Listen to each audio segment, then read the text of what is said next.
Degree भी इसके ऊपर से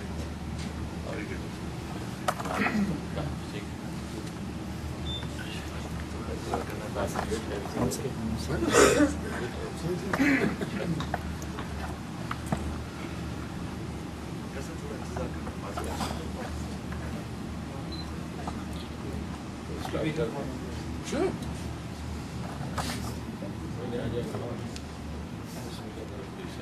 Arthur, can you? نحمده ونصلي على رسوله الكريم. I would like to welcome our honorable guests, and this is a very auspicious occasion that the elected members of this community have are attending our mosque. This is a great opportunity for the Muslim community and our elected officials to connect. On behalf of Al Munir Foundation, the Muslim Society of Social Awareness, that is MSSA, and our Honorable Sheikh Mufti Munir Ahmad Akhund, and our Muslim community of Jamaica and the vicinity, we would like to welcome you. Our culture and our tradition and our religion, the way of welcoming, the way of showing that we are excited and we are happy to see you, is that we respond with the slogan of Allahu Akbar. So inshallah we will welcome our guests. Takbir! Allahu Akbar! Takbir! Allahu Akbar! About 2 years ago, Al Munir Foundation, which is a non-for-profit charity organization, established the Muslim Society of Social Awareness.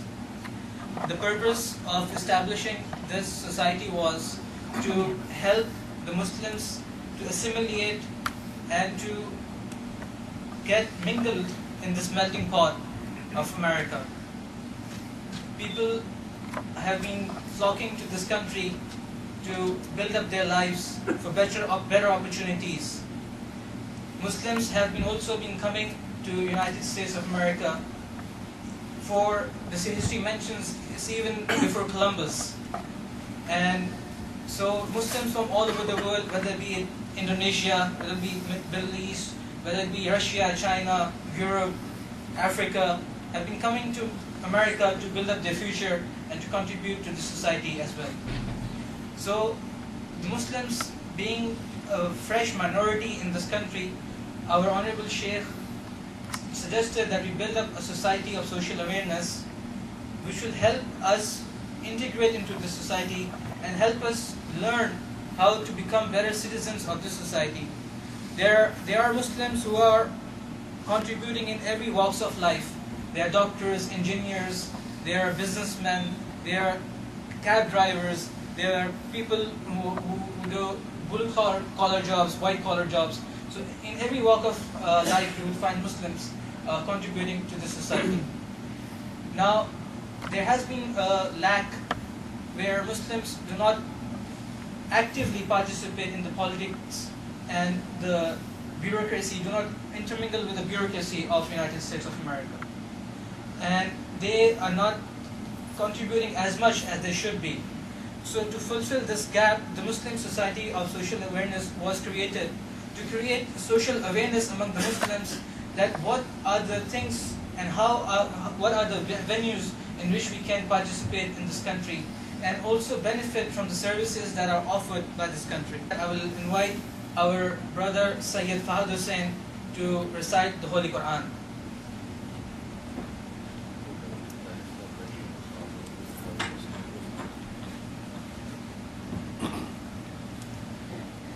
أعوذ بالله من الشيطان الرجيم. بسم الله الرحمن الرحيم. والضحى والليل إذا سجى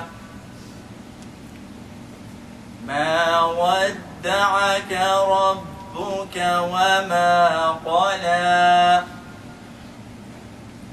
وللآخرة خير لك من الأولى ولسوف يعطيك ربك فترضى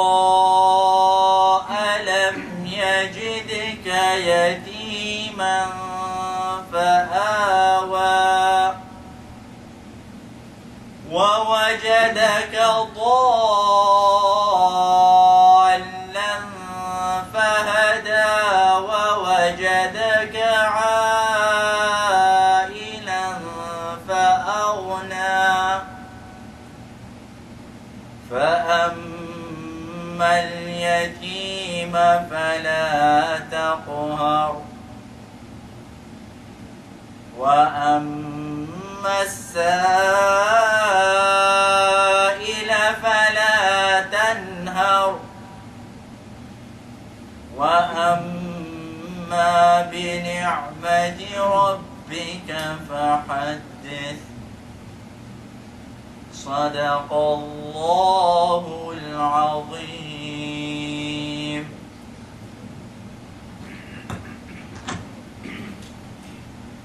Takbir. Thank you very much for reciting the Holy Quran for us. I will give you a brief introduction of Al-Munir Foundation as well.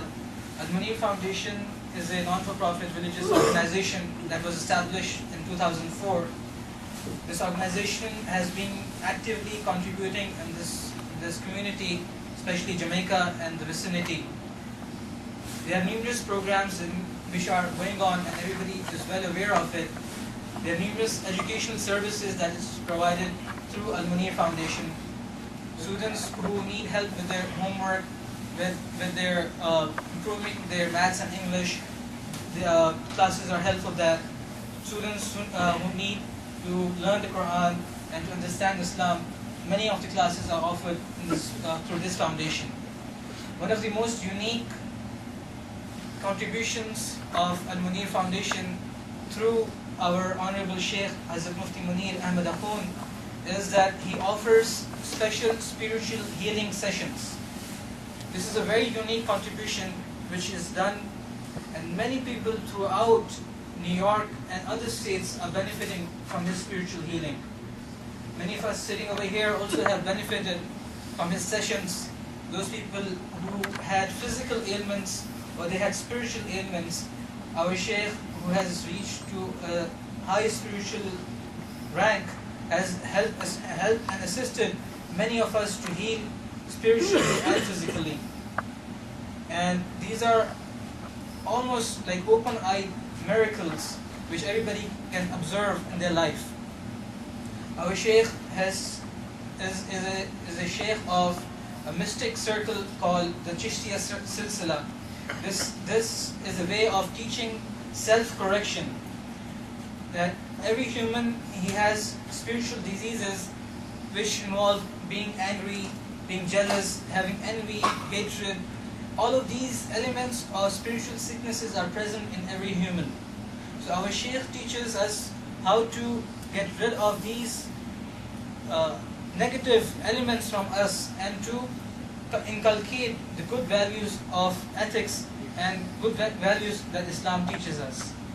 So, Al-Munir Foundation has been actively participating in the development of this community, and one of its contribution is the Muslim Society of Social Awareness.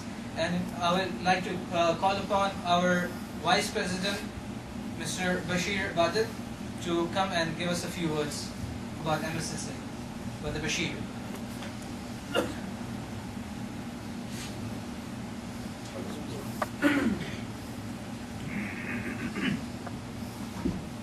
Honorable Sir, Mr. Tony Avallo, sir from the Mr. Gregory Pink Office.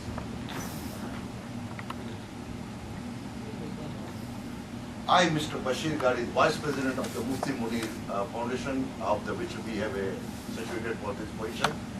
Under auspicious arrangement of Mufti Munir Foundation, welcome you and this person and also other person to this great occasions to get together with the community people. In this great occasion, I want to especially mention you some issues from our community. In our Muslim community and other community around the Hollis, Jamaica, Fresh Meadow and Bayside area need equal opportunity to get college, university preference regarding the financial aid and scholarship facility without any discrimination and the admission in the desired college. Number two, our quota and equal employee opportunity should be every time with the city, state and federal job of the government. Number three, and also sir, very important is that also whenever issues brought into a public appointment official like senator, councilman or the assemblyman, the resolution should be done in timely manner. although I know that these officials are very much helpful for us, and if you have any kind of issue, you can state your hand, you can stand up. If even you don't know the English, you tell us and we will translate to them.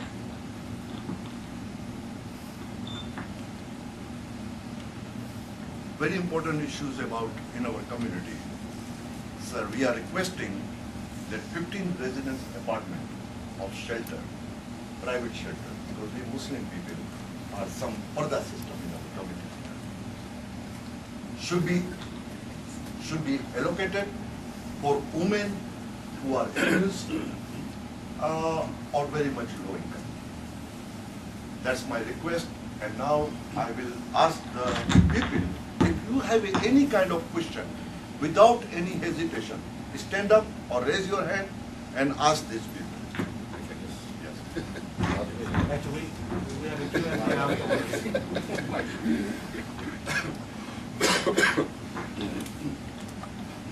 Thank you very much. Thank you.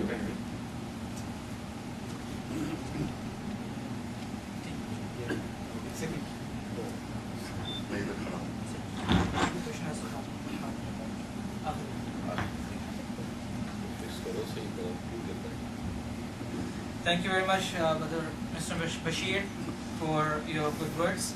The basic purpose of making MSSA is not only to make the Muslims of our locality aware of the services they can avail from the government, but also to make the locally elected officials aware what are the problems the Muslims are facing living in this community.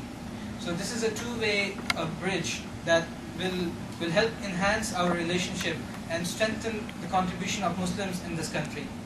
Now, I would like to call upon our honorable brother, Dr. Faisal Muazzez, to give us a few words about MSSA. Dr. Faisal Muazzez is a very high-ranking doctor. He has also been studying under our Sheikh for a long time, and he will give us an introduction about MSSA. Dr. Faisal. Thank you very much. Bismillahir Rahmanir Rahim. In the name of Allah, the most beneficent, the most merciful. Honorable Chairman, Mr. Senator, and my distinguished guests, Assalamu alaikum and good evening. So today, Allah Ta'ala has given us this opportunity to sit with our political representatives and friends. And this is a nice opportunity to sit with them and discuss our common problems and to present to them our goals and also the expectations that we expect from them. So as you know, that Muslim Society of Social Awareness came into being under the auspicious guidance of our Sheikh Hazrat Mufti Mulli Ahmad Afun Sahab. So, so the purpose of this MSSA and working in close collaboration with our recently elected senator from New York State, Mr. Tony Avella, is the fact that we want to bring the awareness to our Muslim community as to how we can be politically active in American society. The fact is that the immigrant people to the US have adopted this country as their second country and the permanent one. So when this is the fact that everyone thinks this as their permanent country, these people should not be lagging behind in taking active part in the development of this country. Nor should America leave them behind or forget them or belittle them in any way. So there is going to be a two-pronged strategy. One applying to the America, that it reaches out to the communities, whether they are in minority or majority, and try to inculcate them in itself. And on the other hand, the Muslim communities and Muslim people should be able to pay it back to this great homeland. Because there's a great saying that is said that everyone thinks about leaving a better planet for children, but no one cares about leaving a better children for planet. So this is the concept that our Hazrat Mufti Munir Sahab has infused in us, that we should be working for the betterment of our people. So having this much said, I would like to highlight the goals that have been talked just now by our other brothers, but the main goals are these that have been highlighted already, being that number one is that we want to create the awareness in the Muslim society to take active political part. These Muslim communities are comprising of mainly professional people or white-collar people, white-collar workers, whose main focus is on their jobs and their families. Now, what do they do in their spare time? They have a lot of spare time, or they can spare some time out for taking active part in the local political activities, and that could also go up to the national level. So this is our purpose, to educate them so that they can be guided in the right path. The second is, like Brother Bashir said about, is the fact that we want to open an orphanage and a shelter home for battered women. You know, these women are less privileged, and we want to help them, no matter from what religion they are. We want to give them a shelter home. So for this noble cause, we would like to get the maximum administrative help from your office, and we expect that from you, Mr. Senator.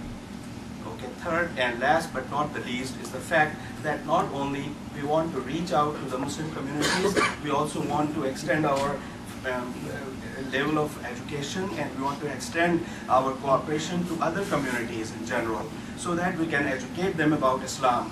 This will help remove the negative effects and the doubts and confusions from the other in the other communities that are prevailing about Islam. What this will do is, this will bring the communities closer together, and we will feel proud that our efforts have been laid down, and we have been able to put a fair share of our responsibility in developing this country. So for all these noble goals and achievements, in the pursuit of these goals, we would like to get your support in any way possible. That is why it is my request and appeal to all of us here that please come forward and put your efforts in any way possible, so that we cooperate with the communities. Thank you very much, and God bless us all. Thank you. Veer.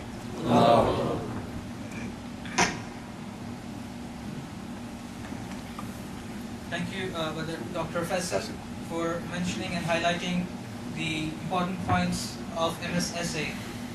Like Dr. Faisal mentioned, that Muslims are growing in numbers, but their the contribution in the society is also growing. But now we need to actively participate in the politics of this country, because we have chosen America as our second home, and this is the home where our children are going to grow up, where our generations will live, and we need to actively participate in local politics so our voice can be heard, and we can make a positive change through politics in this country.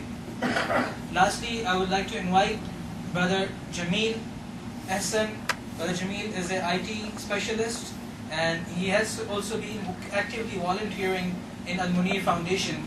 So I would like to ask Brother Jameel, who is the Secretary of MSSA, to briefly give us his viewpoints.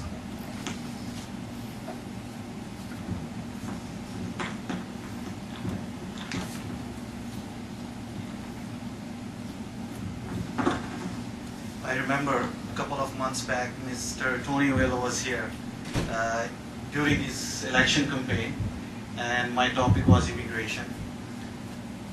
And coincidentally, again, my topic is immigration. There is one difference though.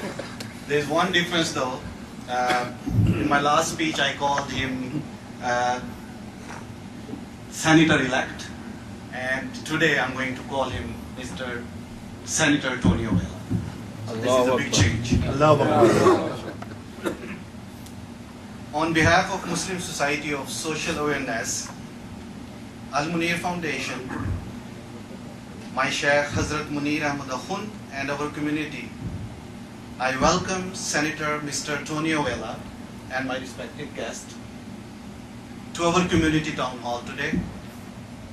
I would like to greet all our guests with Islamic greeting, Assalamu alaikum. One blog at internet wrote about Mr. Tony's victory in recent elections, a perfect solution to fix 38 years of Albany's dysfunction condition. And I am so satisfied and pleased that our Sheikh recommended Mr. Tony Awela then as a candidate, and later our community voted for the right leader. Respected guests, my topic today is to talk about immigration issues Muslim community in general face every day. While preparing this speech, I thought about religious aspect of immigration. I did some research and very clearly noticed that immigration is not a present time issue only. Muslims, Jews, Christians, everyone from every faith have been through this process one way or other. Even prophets followed by all religions were forced to immigrate, or they migrated themselves for their noble causes. Today I am standing here to talk about on such a burning issue that both big parties, Democrats and Republicans, honestly try to avoid it somehow. I am going to talk about in brief immigration process which seems to be reinvented and redesigned nowadays based on religion, color, and one's nationality.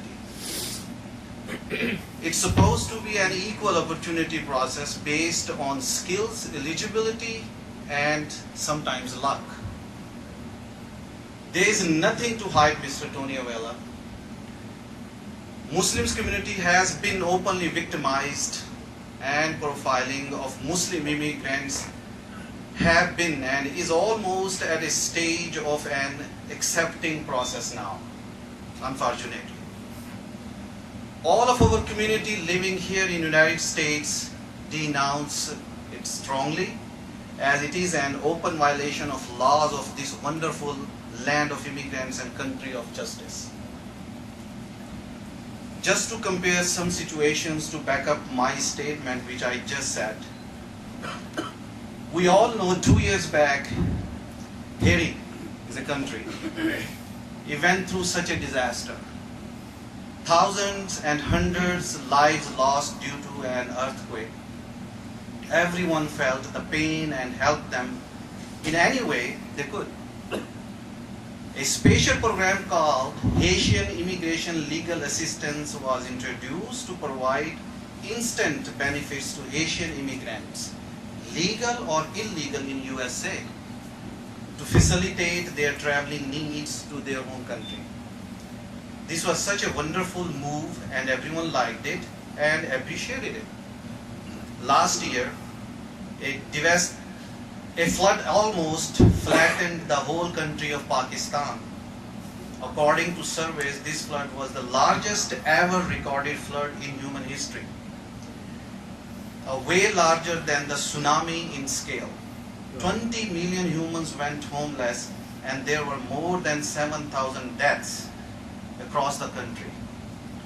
Muslim community asked for the same type of immigration relief as Haitians were given, but not even a single congressman or senator or any political entity stand up or back it up. Securing our community's borders and making sure our airports and seaports are safe is a very serious matter. Our community is 100% in favor of these laws as they assure everyone's security. But using these laws to profile immigrants related to one specific religion is an open violation of human rights and Freedom Act of our country. In any social system, peace is not without justice. United States, where we are living now, and which is our country, should not tolerate this type of law next to anyone. Diversity visa program is a very open, skill-based and fair immigration program. It was introduced in late 80s. Only those countries were eligible to participate which has low immigrants ratios for USA. Once again, some Muslim countries were thrown out from the program for the last 11 years. And it was quoted, high number of immigrants are registered from those countries, so they are kicked out. These countries should have been added again based on the fact that they have very low immigration ratios now, but it's already been 11 years, and for some countries it's been already 13 years now. People of these countries are not able to take advantage of this program at all. Most of you guys know this program as Green Card Lottery. And unfortunately, if you go and search on internet and you see that which countries are kicked out from this program, most of them are Muslim countries. A European immigrant can sponsor his or her blood-related sister or brother and complete the whole process in 3 years. But if you are a Middle Eastern or South Asian Muslim, you got to wait more than 10 years.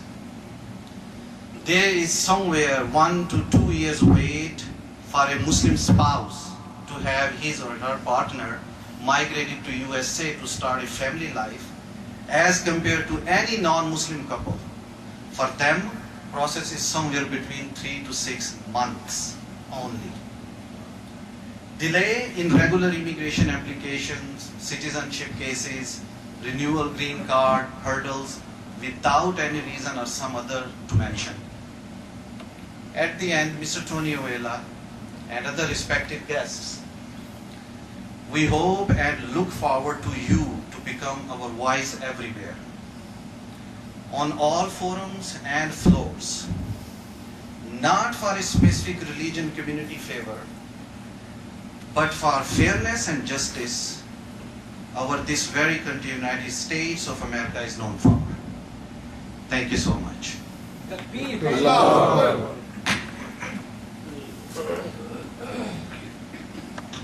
Thank you, Brother Jamil, for informing us all about such a vital issue that affects many of our lives every day. And we hope that our elected officials would take positive steps to resolve these problems of our society. And this will elevate our motivation and it will help us be more active in this political process of the country. Standing today in this hall, it's a very small process. It's a very weak process, apparently. We are a few tens of people, hundreds of people, and some elected officials over here. But change always starts from a small level. This voice which is being raised in this town hall would, inshallah, with the will of Allah, will spread throughout the country and become a means of change. Inshallah. And to enhance this process and to make the Muslims more involved and more aware of these problems, recently, it's been almost about 1 year since our Honorable Sheikh has been coming on national TV on Dish Network by the name of a program called Ghaib Ki Baatein. It's been ranked as one of the most popular and the most watched foreign language program in the United States. And this report has been issued by the Dish Network itself. In this program, our Sheikh has mentioned that how important it is for all the Muslims to build up their vote banks, to register as officially registered voters and participate in politics. Many of us have this misunderstanding that if we are religious and if we are pious, we should stay away from politics because politics is a dirty business. I agree. So to remove these kind of misconceptions, our Sheikh has been actively talking about these topics on TV, educating hundreds and thousands of Muslims throughout the nation. And this program is come spread like wildfire throughout North America and Canada. It's on YouTube also. Many of the people out of the country are also watching this, and then they learn what are the challenges the Muslims are facing in this country, and how beautifully our Sheikh is explaining its solutions. So now, after all of this conversation, I will ask our respected guest and our respected Senator, Mr. Tony Avella, to mention and to discuss their viewpoints, what they think about these topics that have been mentioned, and how they can assist us in helping the Muslim community. And after their response, we will give the audience an opportunity to ask question answers. So the brothers and sisters should be ready with the question answers questions, and I will give the mic to our honorable guest, Mr. Tony Avella.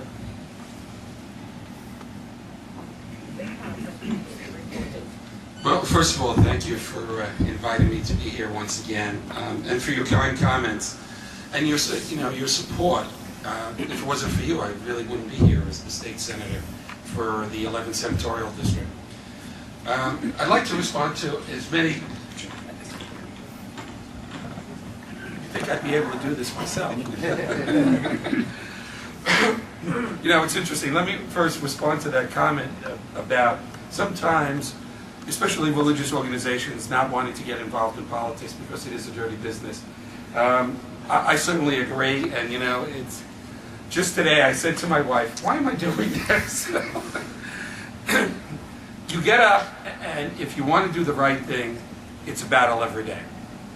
It's not easy to fight for the right thing. There are so many pressures to do the wrong thing. And it's so unfortunate that politics can't be made better. But luckily, as some people in the room know, I'm very stubborn, so I'm going to keep fighting. But when it comes to the Muslim community, I'm embarrassed to say that you're not treated fairly. There's no question. You're not treated fairly by politicians. You're certainly not treated fairly by the media. And that obviously is because of recent terrorist acts, but those are by individuals. It's not by the Muslim community. And that's something that we all have to work together to address. One of the things, and maybe this is a good way to start, one of the other communities, religious communities, that really helped in my election that I got to know during my campaign was the Sikh community. And I think they're very similar to the Muslim community because they pretty much kept to themselves. But they've been here for generations. And they felt very excluded from the political process, and yet felt some discrimination themselves.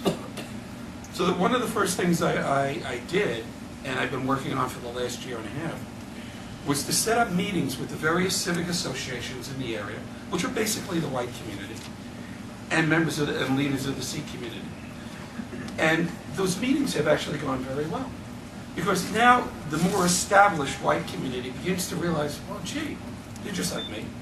They may have a different religion, but they have the same issues. They want a quality education for the kids. They want to be able to worship their religion in a safe environment without interference. They want to be able to have a certain quality of life. And maybe that's actually something we should do with the Muslim community in this area. Start to have that discussion with the civic leaders. And one of the things I said to the Sikh community is, let's have those meetings, but then go and join the civic associations. Be part of the community that decides what's happening in your own neighborhood. And they've actually started to do that. And I think we could do the same thing with your community on a much bigger basis even, to get that dialogue going. And from that dialogue at the local level, you begin to address some of these issues as it moves up, whether it's the local level, the city level, and the state level, and then of course the federal level. In terms of immigration, that is a hugely complex issue. But that doesn't mean we can't make change. One of the things I'm very proud of the fact, even though I'm on the state level, not the federal level, is a lot of people, whether it's the Muslim community, the Sikh community, the Asian, the South Asian community, have all come to me with individual immigration problems. And I've actually been surprised that I've had to develop this great relationship with the federal government and we've had a lot of individual situations resolved. So what I'd like to do is set up a meeting where you can come to my office with any other members who have some specific issues or a specific agenda, and we'll sit down and I'll start to address it with the federal government. I'd be more than happy to do that. I may not be on the federal level, but apparently I have some influence. You know, so I mean, let's start that conversation, and I can certainly then approach those issues to our federal, representatives like Senator Schumer and Gillibrand, and I know they'd be very interested. One of the things that you have to understand from my point of view, and I'll give you an example.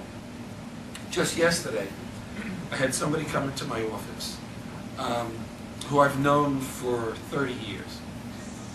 And the person was very upset with me because their mother had passed away and I hadn't gone to the service. And I said to the person, I had no idea. I absolutely had no idea. And I said, a lot of people think I know everything that's going on in the community, and that's not the case. Unless somebody actually tells me that there's something going on that they need my help, I don't know.